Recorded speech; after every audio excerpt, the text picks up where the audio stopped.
Please like and subscribe. Putin breaks his silence on Ukraine but leaves world guessing about Russia's next move.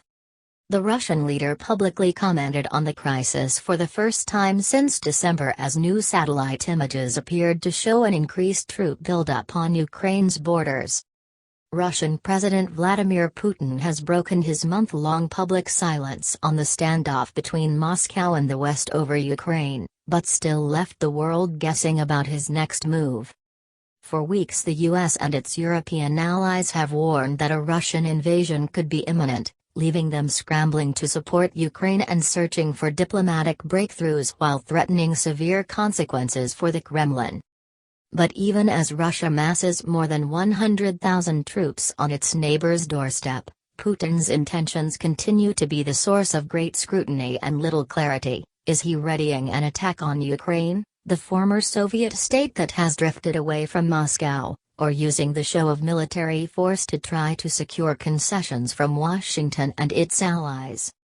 On Wednesday, President Joe Biden approved the deployment of U.S. troops to Eastern Europe as new satellite images appeared to show an increased Russian troop buildup on Ukraine's borders.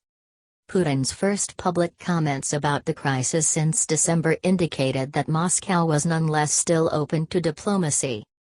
Putin took on a defiant tone Tuesday, accusing the US and NATO of not just ignoring Moscow's key demands but also using Ukraine as a tool in its efforts to contain Russia and lure it into war.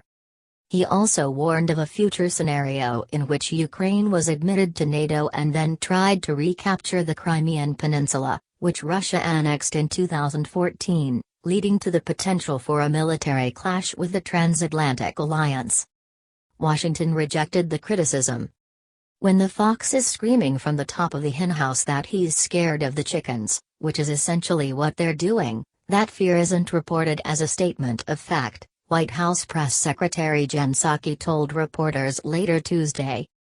We know who the fox is in this case. We have seen the buildup of troops at the border, she added. Kremlin spokesman Dmitry Peskov jokingly dismissed Psaki's comments Wednesday, saying, "Traditionally Russia has always been compared to a bear, and a bear can't climb on the roof of a chicken coop. It's too heavy." For some in Ukraine, Putin's rhetoric belittling the country was nothing new.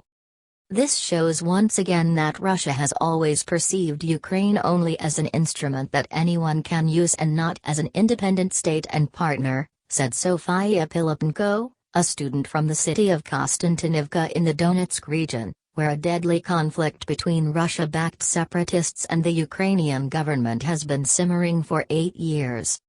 This position completely excludes respect for Ukraine's sovereignty and for Ukraine's ability to choose its own economic and political path, Pilipenko, 20, said Facebook Messenger. Ukrainian President Volodymyr Zelensky also said it was difficult to predict Russia's actions, so both the international community and his country must prepare for any developments. Zelensky has previously sought to play down fears of a Russian invasion even as Kiev's allies have sounded the alarm, but on Tuesday he sounded more firm in his assessment of the situation. This will not be a war between Ukraine and Russia, this will be a war in Europe, he warned of a potential new invasion. New satellite imagery released Wednesday by US-based Maxar Technologies, a space technology company, appeared to show increased Russian military deployments in Crimea, as well as in western Russia and Belarus, a close Kremlin ally that borders Ukraine and Poland.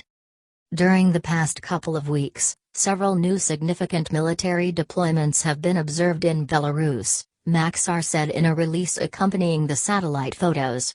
Russia says it has been moving troops there for joint military drills later this month. Also, troop tents, shelters for personnel have been seen at virtually every deployment location in Belarus, Crimea and western Russia, which suggests that the units are now accompanied with troops and have increased their overall readiness level, the company added.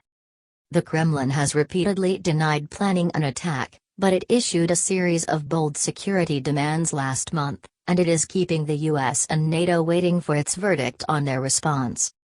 Ahead of Putin's remarks, A senior State Department official said the U.S. was fascinated to see how he would address the standoff.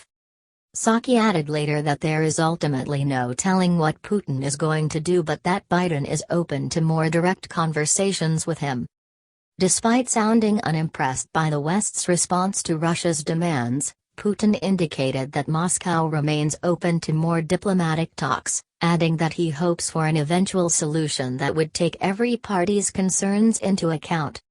The security demands call for NATO to rule out ever admitting Ukraine and other ex-Soviet nations, refrain from deploying offensive weapons near Russia and roll back its deployments to Eastern Europe, all part of Putin's belief that the West's growing influence on Russia's borders presents an existential danger to his country.